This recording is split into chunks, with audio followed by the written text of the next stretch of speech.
Okay, we're now live. Hello. So, hello everybody. Greetings, infinite blessings, and welcome to another episode of Midday Mindfulness.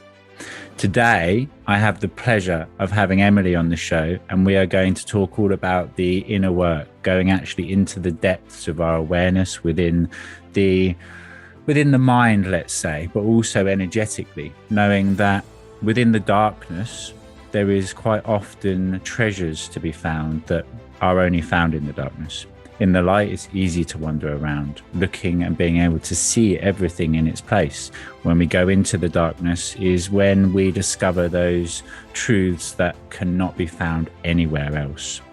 Emily, thank you for joining me on the show today.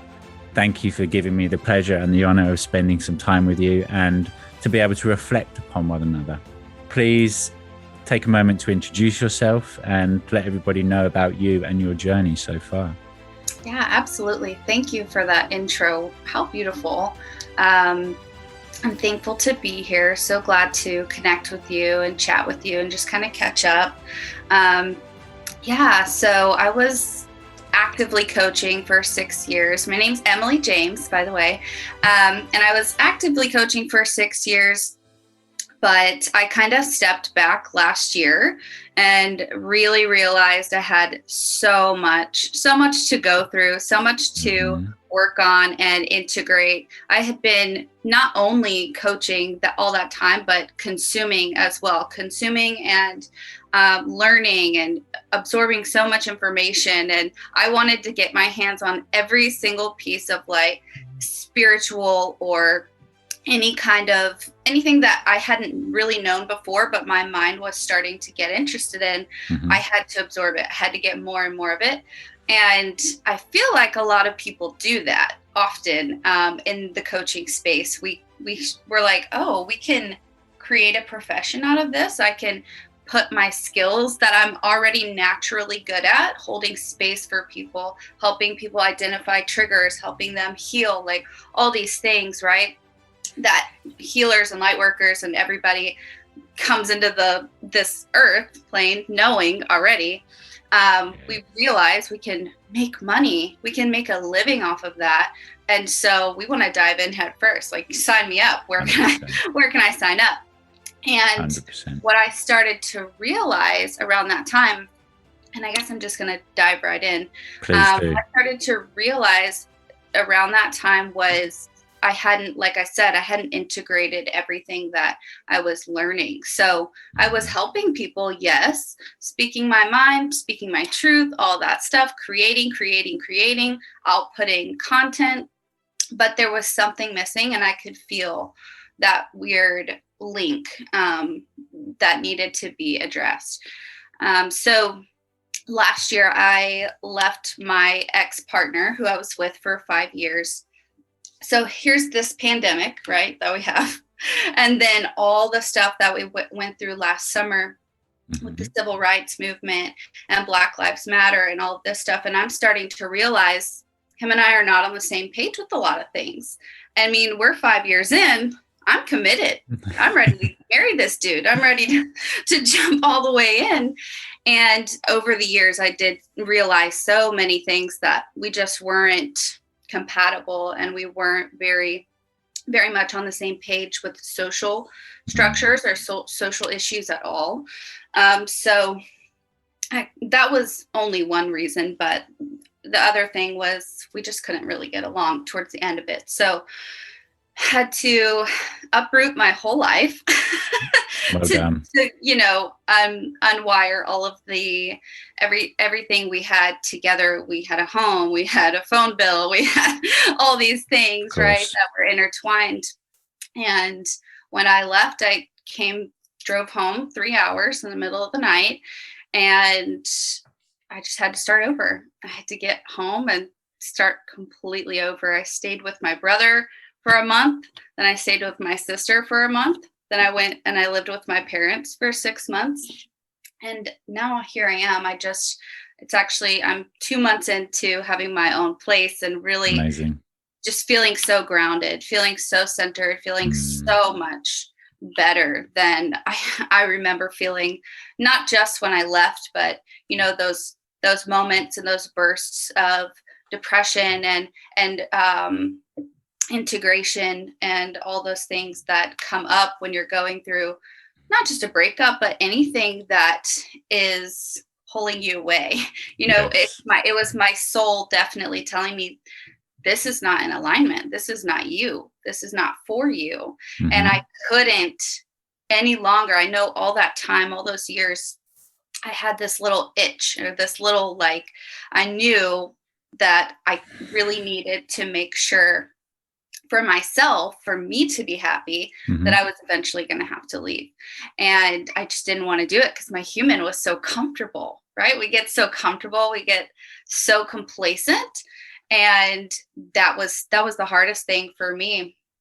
And now this is where I'm at. I'm still very much single and in my own place. And it feels really, really good to just need myself, just need my Amazing. love, like, for myself. Yeah. To just be you, to be able to be you freely without a wondering if you're good enough, or if you're being the way somebody else wants you to be, or if you're saying the right things or doing the right things. Well done. Thank you. Thank you, first of all, for choosing you, because not many people do that. Most people are so integrated within the system that we have to be a certain way, we have to do certain things, we have to follow instructions, that they do that their entire life. Right. If you hadn't have made that decision, we wouldn't now be sat here having this conversation. You wouldn't have made the decision to go back into further education, potentially to continue upon your journey. So going back a couple of steps, let's say, in your discovery of the potential that lies within you, that you are yourself, being able to be you, and as you say, to get paid for it, the way that I've come to realization is that it's just energy. It's all energy. So as we're flowing energy through us outside to other people around us, they're flowing energy through them back to us in exchange. They give money, we give time and energy and love and wisdom. It's an exchange which, if it's beneficial on both parts, it's only going to be uplifting. In your journey, you said that you learned lots and there was so much information that you gathered, and then it took you a little while to step away, as it were, to then go about integrating all that information.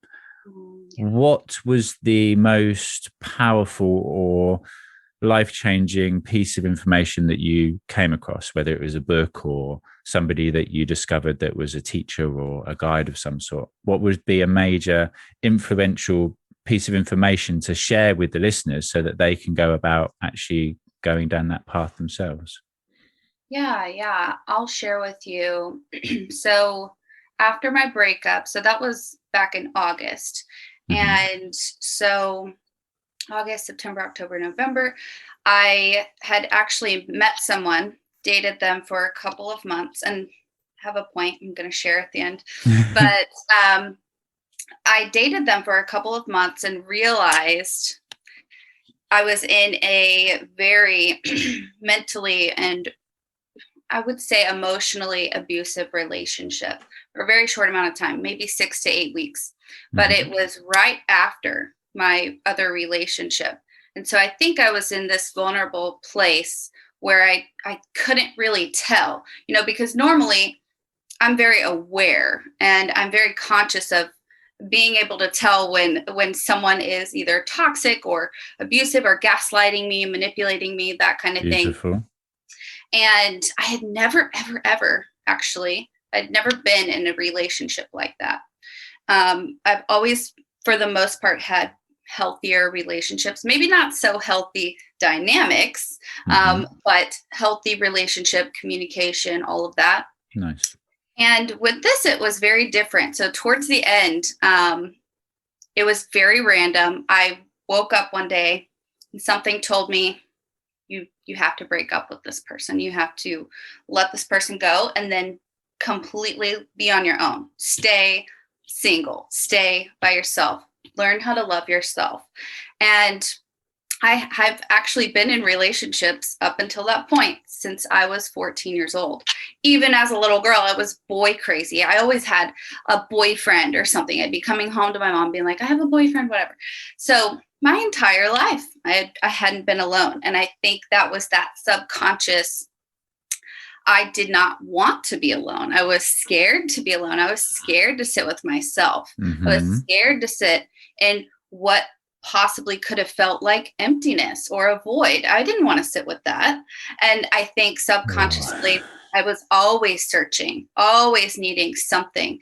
And so right after that, of course, I'm needing some kind of comfort, some kind of care, some kind of nurturing, looking so much for what I didn't have or what I lacked somewhere, or throughout my childhood or my adolescent period. And sorry, let me get some water. My throat's starting to get dry. From what you said so far, I'd say there's two potential reasons that you called in the person who was slightly repressive or narcissistic in tendencies in the relationship, to show you again that a relationship's not what you need. Actually, it's best to be apart, or to go after separating from such a long period of time in a relationship that you had invested in and thought was going to be forever. To step away from it would then potentially revert you back to a time when you felt unable to make decisions that were potentially the right decision to make, let's say. So maybe you reverted back to being 6.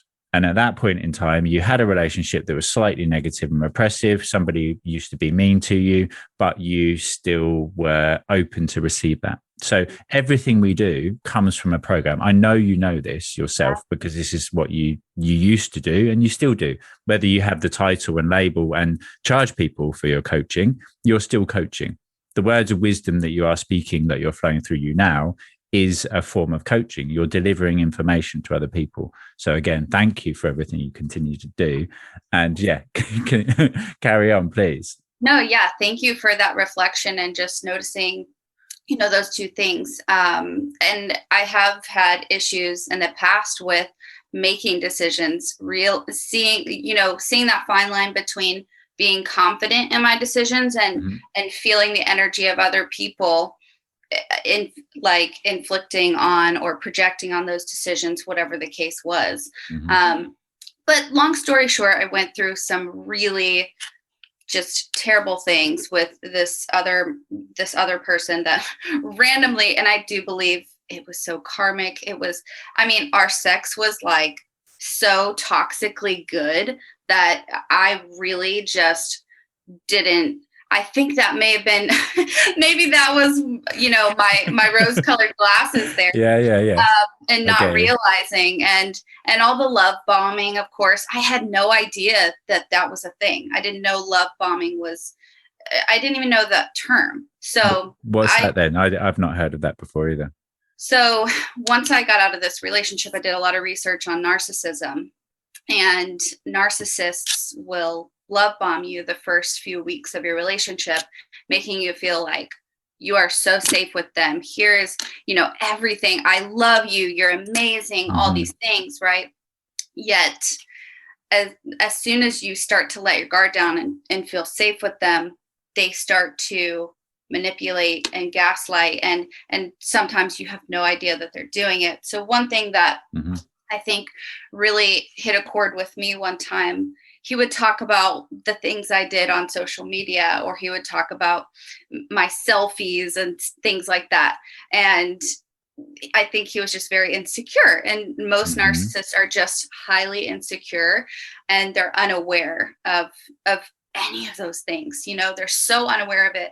A lot of people who are insecure, they're aware that they have insecurities. They're aware that they, but there's no, they're perfect in their eyes, seriously. And I ended up telling him when I left him, I didn't want to come off as like, I know everything and I know you're a narcissist.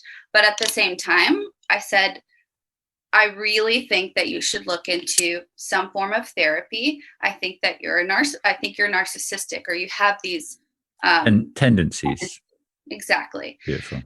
He didn't respond to me, but then months later we talked again, and he told me, thank you for telling him that.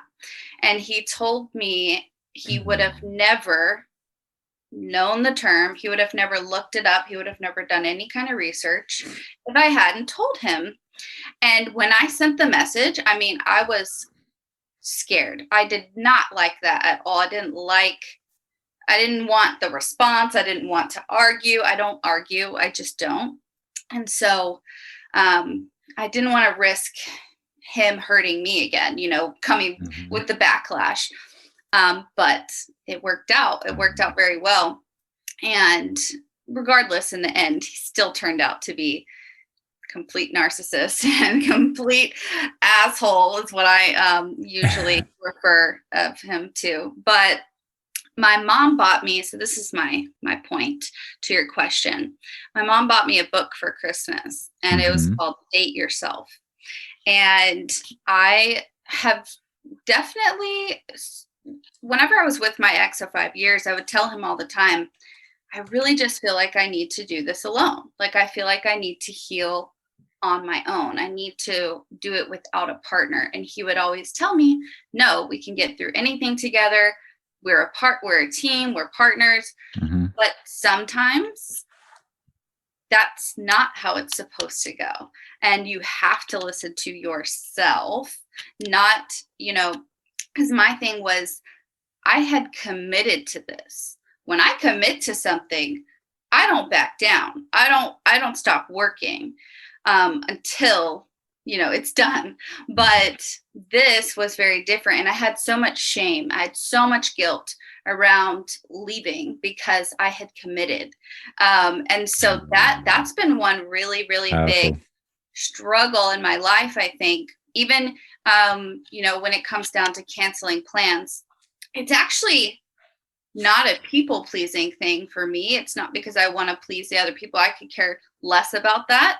It's actually because when I commit to something in my mind and in my heart, I am so in for it and so dedicated to it. And it's just how I've always been. I feel like I can't cancel, or I can't change my mind, or I can't do this and that.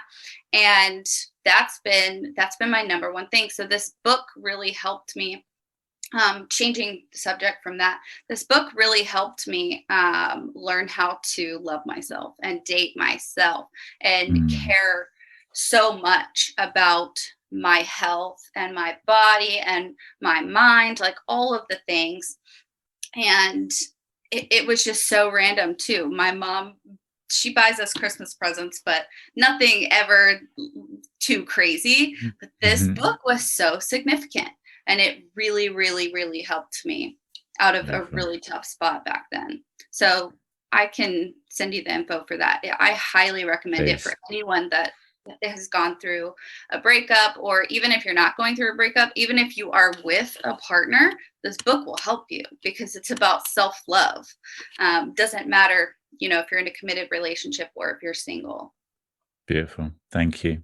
Thank you for that beautiful reflection of the internal, for sharing your heart, for sharing all of yourself, and for being open and honest. Because again, being open and honest with yourself means that we can be open and honest with other people.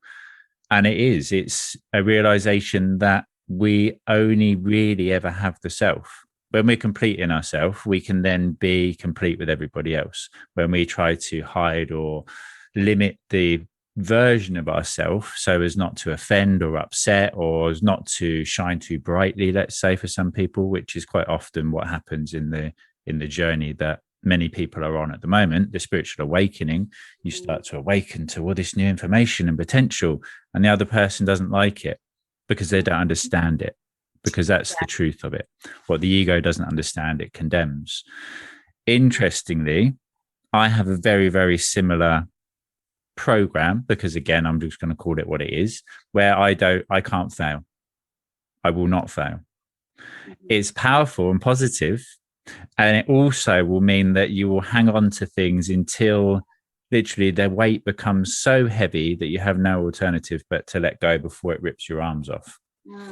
So it's listening to that internal guidance again, as you did yourself, knowing that when the voice whispers to you, that it takes a while to realize the difference between the egoic fear going, oh, don't go that way. We don't know what's over there. Stay here where it's safe. And then your higher self saying, look, come on, this isn't the right direction to take. Let's check in with yourself and then decide where to go forwards from there. Shame is the most repressive frequency, emotion or feeling that we all carry with us.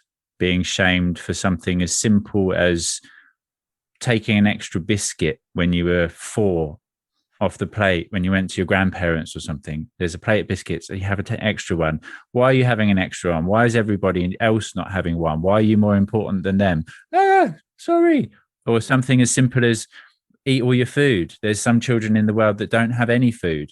Okay, now I feel really bad and I'm going to make sure that I eat every morsel of my dinner every single time.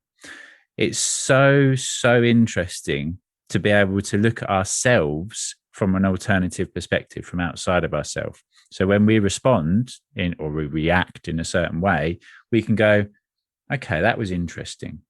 That didn't feel as though it was completely natural. That came from a place of insecurity or fear of some sort. And then we can look at the reason why and then go in and actually discover the fact that we are safe, the fact that we are good enough, the fact that even just a single breath in and out, that actually affects everything around us. And without you being here, none of this would exist for you to experience. And again, your unique experiences, the more that you share them, the more other people can relate to them. And everybody on the chat is saying, thank you. Thank you for sharing your story. Thank you for being so open and honest and being on this journey from what is collectively quite present at the moment at the surface. Narcissism is something which is ingrained into our society. And I completely understand where you're coming from with it. It's almost as though if somebody opens a door and says, come into my sweet shop. I don't know why it's a sweet shop. I'm thinking of my dad here. So he would shower me with gifts because I'd see him maybe once a year, let's say. The first few days would be amazing. And then it leaves you almost expecting that that's how things will be. And then it gets taken away, but to a point where you still almost are trying to be good enough to receive what they had previously given you. But you're never going to be good enough from that point on because they have switched roles or they've switched the way that they're behaving themselves. Doesn't matter what you do, they will never give you what they previously did.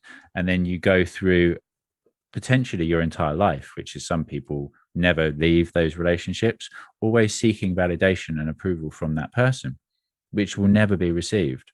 Again, by learning to love ourselves, by coming back into the self, by appreciating and validating yourself, not because of what you've done or what you do or how good you are at X, Y, or Z, simply for being you, for being true to yourself, which is again what you've done. So yeah, just being here is enough, right? Yes. And yeah, I wanted to piggyback off of a little bit of what you were saying about the narcissism, because what was really interesting, so the reason that you never get it is because they're not emotionally available for that. They can't give it to you literally because it's not in them. It's not necessarily because they don't want to. I believe all of that is so subconscious. Anything that has to do with the narcissism is so much subconscious stuff that goes into it. And it was very healing for me later on to have this conversation with him, because that's what he had said to me. He said, my whole childhood, I was surviving. I was focused on surviving. There was nothing else for me to focus on. He said, I had so much trauma and so much terrible things that I went through that I had to learn to shut it all down, shut it all off, and just survive and just make it. And when he explained it to me that way, of course, I was able to have more compassion for him instead of just being so mad and resentful that, he had been this person when I met him. And then everything, it was like I was digging and digging and digging and digging, trying to find that person, trying to get that person back in here. And I just couldn't. And he even said, I probably won't ever go to therapy, but I do appreciate you telling me. And that was not the end of that. There's a lot of other things that, I want to share, but I don't want to share just for privacy and stuff like that. But wow, what an experience. And it was only between 6 and 8 weeks. That's how I know it was just so karmic, such a strong, he came in and then it was like gone the next moment, but it hit me like it hit me like a ton of bricks. And from, I think it was right before Thanksgiving here in the US, that I had broken up with him, and December was such a hard month for me. And then, January, things started to get better. February, I was finding a place to move into. March, we moved in. So everything has definitely been on the up and up since then. Yeah. But it was such an experience. And it was very interesting too, because I had realized a lot of things that he did reminded me of my dad and what my dad would do whenever I was younger. Gaslighting, the manipulative stuff was so present there. And I noticed every time he would do it, I'd be like, shit, like this reminds me of my dad. This is so confusing. Because I didn't know my dad was a narcissist. I didn't growing up. You don't, do you? Without the information, we don't know. That's exactly what it is. You know yourself. You've already just, let's say, diagnosed, but you've discovered the root cause of why you created that relationship. Because after leaving what you had seen as your adult future entire life relationship, having left it, you reverted back to requiring a relationship from a male that you understood at a previous point, way before having had that 5-year relationship that you went into. So you've gone back into being a younger child, and then seek somebody who was a reflection of your father in a way of understanding that connection.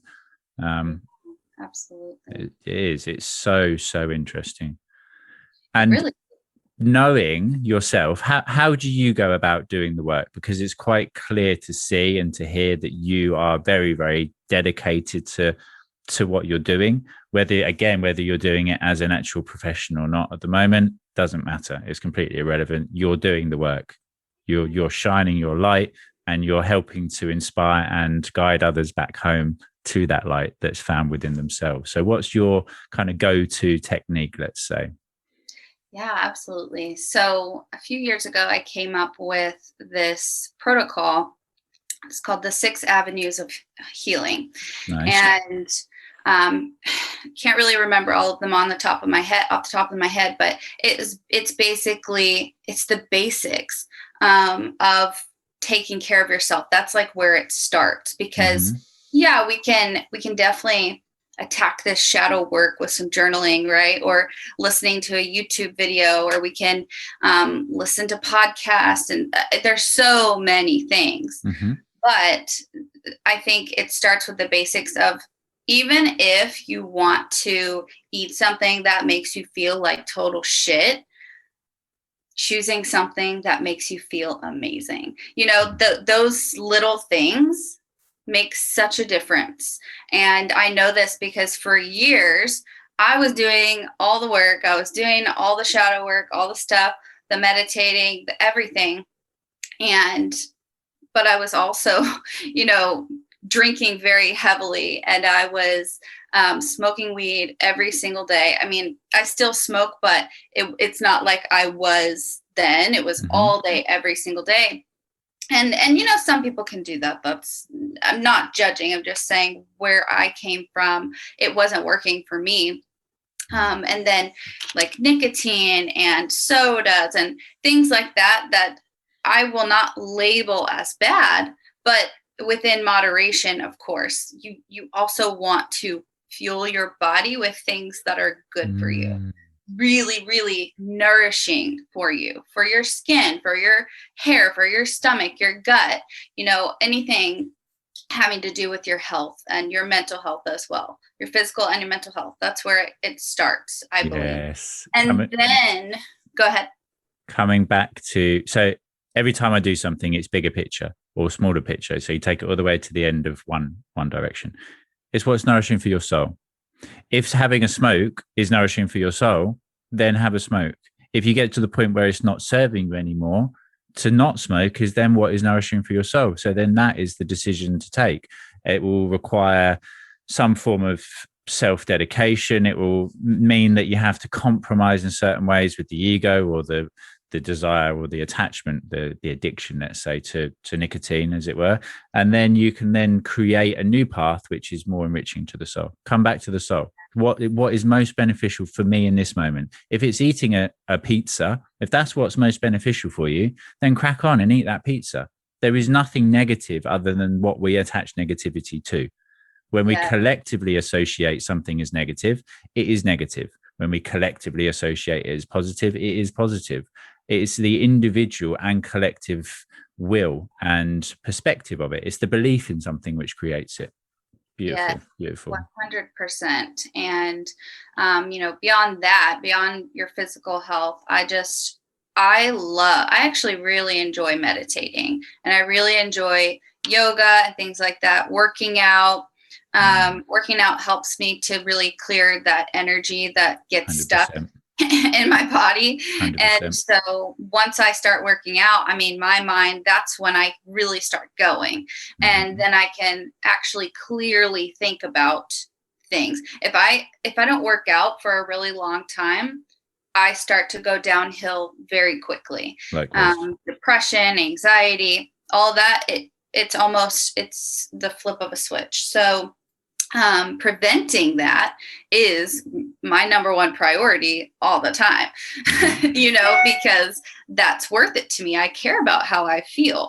Mm-hmm. If you care about how you feel, you want to feel good. You want to do things that are good for you. So the other thing I was going to say that I would say that helps me the most is I have really, really great friends that I talk to about my life. I have one friend in particular, we voice note, not all day, every single day, but we voice note every day, and we check in and we talk about our triggers and we talk about how we're feeling that day. We're checking in. It's almost like it's a journal in a way. And, I don't journal as much anymore because I don't feel the need to. I feel very fulfilled in that way of expressing and getting things out and really not holding it all in. By no means does that mean I'm super comfortable sharing and expressing and being so open. That's something that's always been very hard for me is keeping my heart open and not, opening it a little bit, then closing it off. Yep. A little bit, close it off. I have been really working on just staying open and not really giving into those instincts to at any point or any trigger, close it off. Because when I get triggered, that's what I would have normally done is okay, it's done, block, leave that person behind. But it's so important to stay open and to express and find some friends or family members, whatever it is, to share things with. Beautiful. Because once you share your story, because that's what it is, it's all a story. It's information and experiences. My perspective of an event will be unique to me as it is to you. And it's my story versus your story, and then the collective story that we all create. So when we share our story, we realize it is just a story. Instead of it being me, oh no, this thing and me, and I'm all separate and alone. Once you share it, if you share a story up to about 7 times with 7 different people, you will separate from it being something that happened to you. And instead it will be something that happened either for you or that you were part of to start with. knowing that it happens for you, that you create it all, is the most powerful way to, well, the most true way to exist, but it's the most powerful way in a egoic perspective of things. Knowing that you called in your narcissistic relationship so that you could have that big spike, that big up and down, and then decide to go forward in your own way, alone, as it were, so that you can come into completion in yourself again. That was called in by you, whether it was your higher self or your subconscious awareness of self that brought it in. You created that event.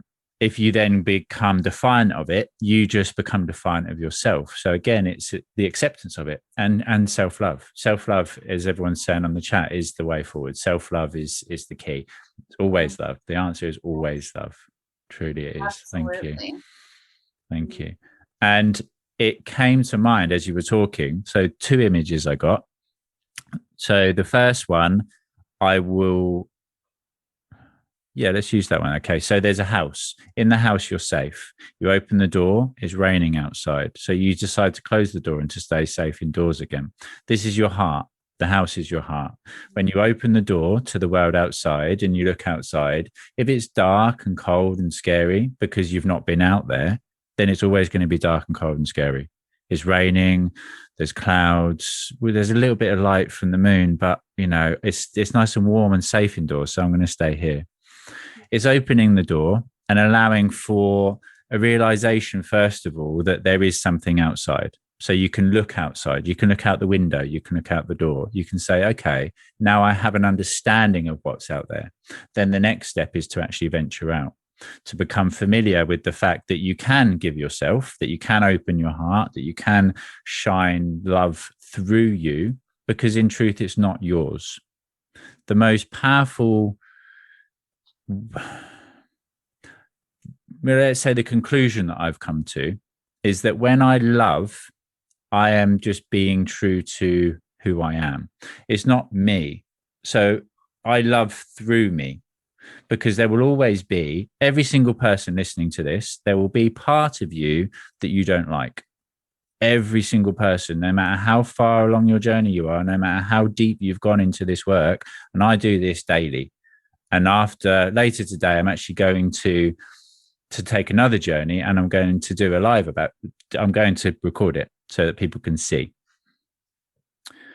If you come into realization that it's God's love, let's say God, it's source, it's the universe, source actualized, that love shines into me and through me. And then everywhere I go, I can be that love. I can love on everybody. My ego doesn't like a lot of people, because there's a lot of people that are very controlling and repressive and less than what my ego wants them to be. So if I allowed my ego to run the show, then it would be very separate from love. I would be very separate from love most of the time. By knowing that it's not my love, that each person is perfect as they are, and is somebody as narcissistic, it's not their choosing as such, it's not their fault. Their soul's chosen to come here to experience unique experience. That is what's most beneficial for their unique experience, as well as yours, as we could co-create it. If your ex had not had his tendencies, he wouldn't be on his journey, and you wouldn't have been able to co-create for that period of time that you did. Mm-hmm. So it's knowing that we are safe. It's venturing outside into the rain, knowing that actually this body, and I've done a video on the ego, and it's belief, the ego coat, I've called it. So the ego thinks that you go outside and you get wet. So imagine that the water is energy, information that's raining down upon you all the time. The ego wants to fight it. It's as though instead of going outside and putting on a coat, which is then keeping you dry and protected, being able to create a pillar of protective white light, bringing our protective elements and our ancestors and our guides, etc., whatever technique it is that you like to utilize, connecting to the earth. The ego wants to fight the rain because it doesn't understand it, is fearful of it, so it wants to attack it or to run away from it. It's knowing that we're like a duck to water, that we are everything in completion, that we haven't come here to suffer. We've come here to just be ourselves. And simply by being true to who you are, vibrating at your unique resonant frequency, everybody's built from love. Everything is foundationally laid upon a bed of love, let's say. And then the way I've been shown it is we're each a different color. So I'm purple and I'm a slightly different shade of purple to you. And if I try to be your shade, then I'm not being me. And I'm not only doing myself an injustice, but I'm doing everybody an injustice, because then the rainbow isn't complete, because there's a slight shade missing, because I'm trying to match and mirror yours. So by being true to who you are, that is all we ever need to do. By knowing that you're always safe because you're always divinely guided and protected, and being able to shine that love through you means that you can see it everywhere you go around you. And it's taking a step outside the door. So first of all, you open yourself up, knowing that it's okay. What's the worst that could happen? If you've experienced something negative in the past and you've come through it, what's the worst that could happen? You experience something similar again. Okay, well, I've overcome it before, so I'll overcome it again. And the very worst thing that could happen is that you die, and then none of it matters anyway. So between the point where you're born and then you die, why not have a fucking nice time in the middle, as opposed to worrying and wondering what could happen? Open the fucking door, go for a walk outside. If you get wet, then go back in and dry yourself at the fire. But at least take that first step out, become familiar with your surroundings, and then start to venture out further afield. And as you say, having people to talk to and share it with, they could then say to you, actually, if you go out and you take 4 steps forward and then turn to your left and travel in that direction, you'll walk to a beautiful waterfall. At that waterfall, you'll be able to sit and reflect upon what is not only at the depth of the water, but also at the surface. You'll be able to see a reflection and discover information within.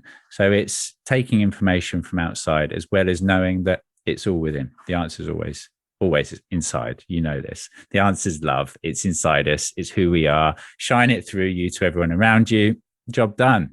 That was so good. I loved that. I loved listening to that. Wow. And I wanted to say something. Whenever you had said we didn't come here to suffer. So it can obviously, as a person who struggles with their mental health sometimes, me personally, and so many people in the world we know. Likewise, me. And it can feel like we came here to suffer whenever we're in those spirals and we're in those really deep, dark night of the soul moments, right? And what we had mentioned, you'd mentioned something earlier about, what did you say? Something about the belief behind something is what makes it true, or what activates it. Or you said something I remember it, but don't remember exactly what you said. It reminds me of that, how when I am down and when I am in a spiral and when I am feeling that way, I always have this knowing that I'm not going to suffer forever. And, this isn't going to last forever. This is part of being a human.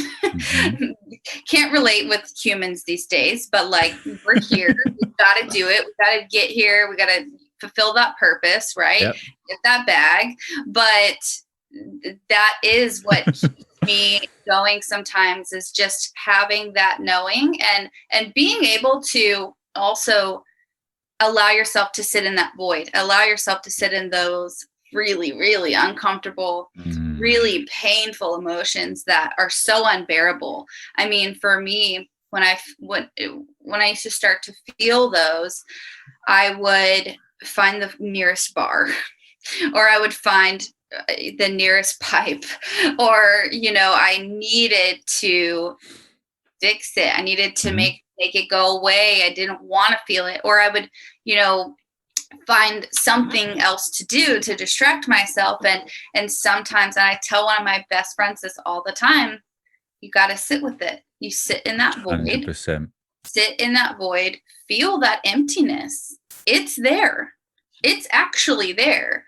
So it's there for a reason. It's there for you to either become aware of it, and that's it, and to just allow it to be there for however long, or there's something else, and sometimes that's where therapy comes in, and EMDR and these somatic work this somatic work that, I've done in the past, or, it's something different for everybody. No one way of therapy or coaching or anything is going to work the same for everyone. But I did want to just share that. That's 100%. And in the darkness, I did it again. These last 2 weeks have been fucking heavy. For me, it's been probably the heaviest period, to the point where I wanted to run away. And I've addressed so many different things in the past, transcended so many different things. And then it's like there's a little reflection again. And it's like, oh, look over there. And I'm aware of what it is. And then it's actually doing the work, not covering it up. I wanted to share this with you very quickly, because this is exactly what you were just saying. And it's a post that I created a little while ago. Stop running away from the pain. Don't eat it away. Don't drink it away. Don't fuck it away. Don't party it away. And most definitely, don't try to buy it away. Sit with it, feel it, and accept it for what it is. Only then will you be free. Wow. That's it. And it's an understanding of the fact that there is nothing to be fearful of, because we are it itself. Being scared of the darkness is just because we don't understand the darkness. When we know that we are the darkness, like that picture, there's light and dark in everything. There's good and bad in it all. Yeah. I am the angel and the devil. I am everything in completion. And when you go into that state of fear, literally, anybody listening that wants to do this work, I did it last week. It took me an hour to get to the point where I could hold enough love for myself, for the egoic self, where my higher self was able to love my physical self, or my physical self was able to actually accept the love from my higher self enough to then take the journey. I felt physically sick. No, I was like, all right, I'm going to go and sit, and I'm going to go and journey. My body was like, no, you're not. Made me feel physically sick, made it feel as though somebody was literally pulling my solar plexus out of my body. And it took me, I'd say, an hour of just loving on myself to be able to then go into the journey. And then I open the door and I walk into the dark. It never ends. Once you open the door and you walk into the darkness and you fill up that area with the light, because that's what we do. We are the light. And if you look at it as a bubble, let's say, anybody listening that wants a visual representation of what it is, a bit like a dartboard, or where you do archery and you have a circle and other circles around it. So you start in the center, and in that center circle, it's everything inside it is illuminated. It's light. It's like the house. There's light in it. When you venture outside it, it's potentially dangerous and fearful, because you don't know what's in that next layer. When you enter into the next layer, when you break through the bubble of separation and illusion, which we call fear, you're then able to illuminate that next area. So it's as though you're continuously expanding your potential, because every time you break through an old limitation, or again, an illusional perspective of separation, you reconnect back to the truth of who you are, of who we are, to the point where you become everything, the good, the bad, and the ugly, the light and the dark. And then there's nothing to be fearful of in either. Oh, that person loves me. Okay, great. I am love. That person hates me. Okay, great. I am hate. I'm both of them. It's either you're everything or you're nothing at all. And the same with the creation of it. You can't create all the good things in your life and then play victim when something bad happens. You've created that bad thing so that you can learn from it, so you can overcome it, so you can transcend it, so you can then reflect that information out to everyone around you again. It's a beautiful way to live, to know that it's for you, created by you, being experienced through you. I love that perspective, and it's such a good way to take responsibility too for your life. I saw a post just yesterday. The devil exists so that you don't have to claim response. So you have a scapegoat, so you can blame somebody else, so you don't have to take responsibility. Oh, the devil made me do it. Really? Yeah. Okay. And again, the collective belief. So as you were saying, as I mentioned earlier, the reason that, and I've done a video on this, the reason that God answers people's prayers is because collectively we believe in an entity called God that answers our prayers. Only if we live within a certain parameter of existence by following the commandments, etc. But then if you ask God to answer your prayers, you basically say, okay, you write a contract of requirement or desire, and you put it out to the universe, and then you forget about it. You let go of it. So you vibrated in acceptance of it, knowing that God will answer your prayers. And therefore, then the universe aligns you to that which you wish to experience vibrationally. And lo and behold, God answers your prayers. Mm-hmm. Doing it ourselves is a lot more difficult because we have to come into full acceptance of all of the negatives within ourselves. You know, I'm not good enough. I still have this. I still do that. I still feel low, whatever it is. And again, I was speaking to Jess about this yesterday. The easiest way, as a hack, as it were, to manifest anything is to manifest it for somebody else. So again, me, this physical body that is Kain, quite often I hate this thing here with this thing up here. There's a lot of hatred that has been experienced for myself in the past. And it's quite easy to then step back into that frequency again when things outside of myself reflect back to that previous state of being. So again, if something happens that reminds me, then I'm like, oh yeah, I don't like that part of me or whatever it is, you know. By knowing that I'm just a character, that I'm a servant, if you like, to the divine, it doesn't matter about this physical thing because it really doesn't. I could not do what I do if it wasn't for the guidance that I act upon. When I create meditations, it's not me. When I make my videos, it's not me. I would get in my own way and I would try to make it a particular way that would not be what was required.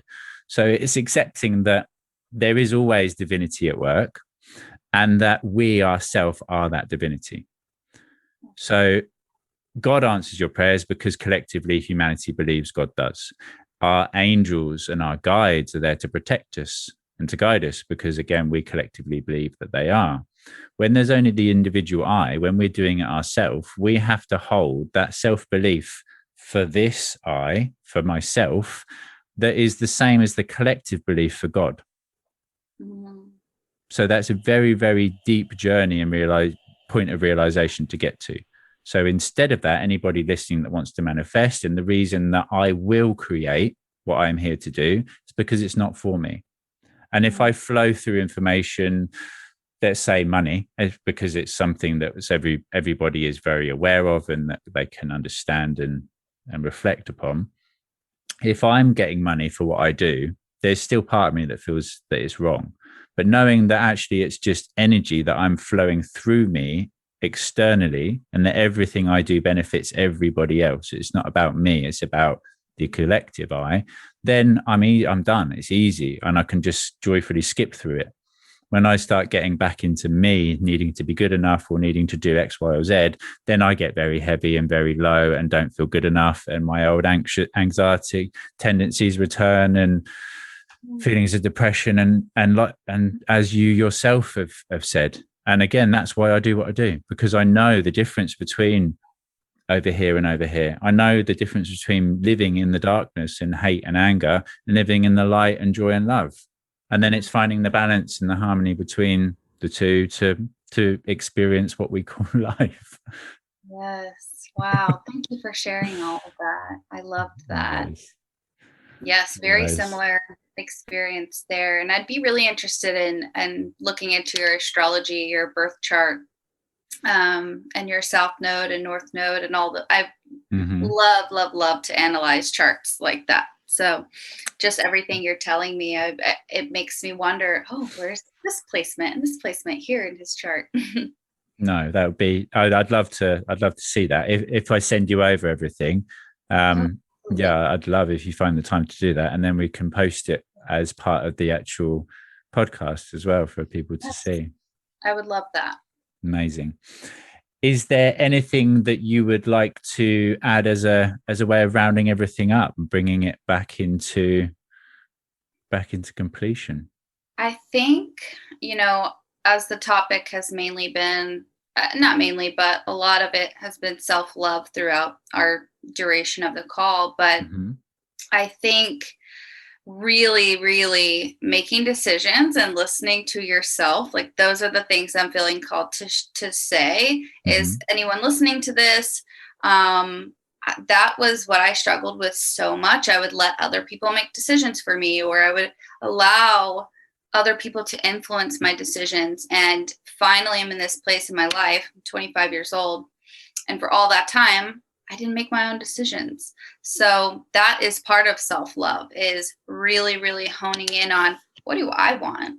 It doesn't matter what anyone else wants. It doesn't matter what mom, dad, partner, it doesn't even matter, even people you really look up to cannot know what's best for you. No. That's really important. And that's the last thing that I really wanted to share. Thank you. And as a way of expanding upon that beautiful piece of wisdom, I would like to say that no matter how you be, if you're trying to be a way that you think somebody else wants you to be, you're getting it wrong. If you're trying to be a certain way for let's say your mother, anybody listening, until you have gone back to a moment in your past where you required your mother's approval because you were scolded for doing something wrong and you didn't want to feel as though you were bad, that you were traumatized, that you felt guilt and shame around something you'd done. So then you went seeking their approval. And what you did, say you tried 10 different things, the one thing you did that your mother would then approved of, you would say, okay, if I be like that, my mum will like me. And then you'll spend your entire life, whenever you're with your mum, being like that so she likes you. You won't be the version of yourself with your mother that you are with anybody else. There'll be a different version of yourself when you're with your mum, to when you're with your partner, to when you're with your colleagues at work, to when you're with your friends, to when you're on your own. If the only time you're ever true to yourself is when you're on your own, then please be true to yourself only at that point to start with. If when you are on your own, you want to run away or to cover it up or to go on socials, to continuously have some form of interaction taking place, or to smoke it or to drink it or to eat it, to cover it away, to hide it, to mask it, then it's required simply to do nothing, to just go outside and to sit in nature and just reflect and just connect to that beautiful entity that is our mother. Once you have cut cords with anybody and everybody from your past, you will be free to really make your own decisions for you. So imagine yourself as the center of a web, and every single person that you have had interactions with having connections going off in all sorts of directions. If you cut your cords, first of all, to your parents and every other major relationship, again, this is all on YouTube. All the information could be found on the Cosmic Surfer channel. Cut cords with them and then create a new cord saying, okay, I am now an adult and my mother will treat me accordingly. So when I go to see my mum, I won't revert back to being a 6-year-old child seeking her approval. I will be my self-actualized, realized adult version of me, and she can be her adult version, and we can have an adult relationship, one that's mutually beneficial and uplifting for everybody involved. Using mother as an example, because great example though. Yeah, it is. Because a lot of people have that complex where they really want to prove to their mother. Most people probably have that a little bit. 100%. And every time you try, I guarantee you're getting it wrong, because you don't know what they really want you to be like. Unless you have a conversation, how would you like me to be? And they tell you every single scenario and every single way that they'd like you to react. You don't have all the information, so you can never get it right. So accept that whatever you do is going to be wrong, and then just choose to do whatever you want to do for you. Why not? Well, and if they're wanting you to be a certain way and they're creating this idealized version of you, right? That's their own issue. So actually, you living up to this idealized version of yourself, obviously pulling away from your authentic self, your authentic you, you're already coming out of alignment because of that. but it almost creates this, it's almost like you're doing something for them that they should be doing for themselves. 100%. That was the best way that I could explain that, is their void and whatever it is that they need you to be for them is their responsibility and not yours. And it's hard, even of course, with our moms and our siblings and our family. If you're close with your family, you know how it feels to, or even, you know, anyone that you consider family, you know how it feels to disappoint them when you're not living up to their expectations and they feel any level of disappointment. I've definitely gone through that with my mom, but finally, as I got older, I realized these are things for her to deal with. These are not for me to deal with. And you do have to kind of, it's like that very uncomfortable feeling of stepping out of it and even setting boundaries and letting them know, this can't go on any longer. I can't be this person for you. Like, wow, I have to find who I'm supposed to be for myself. And you're supposed to do that too. So I can't do that for you. And if they truly love you, then they will be happy for you being your true self, as opposed to trying to live through you and achieve their goals and ambitions that they never got to experience themselves through you. I didn't get to be what I wanted to be, so I want you to do that so that I can experience it through you. No, that's not what I want to do. That's not who I am. Sorry that you didn't get to where you wanted to be, but I'm not going there. I'm going this way. I love you, but see you later. Yeah. Sometimes it needs to be done. It's putting yourself first again. And again, anybody that wants to do a self-worth journey, surprisingly, there's a video for it online. So yeah, thank you, Emily. It's been an absolute pleasure. Truly, thank you. Thank you for everything you're doing, you're continuing to do, and for the enrichment and benefit that you bring humanity, being that light, being that beacon of inspiration, shining out from you to the world around you. It's clear to see. It really is.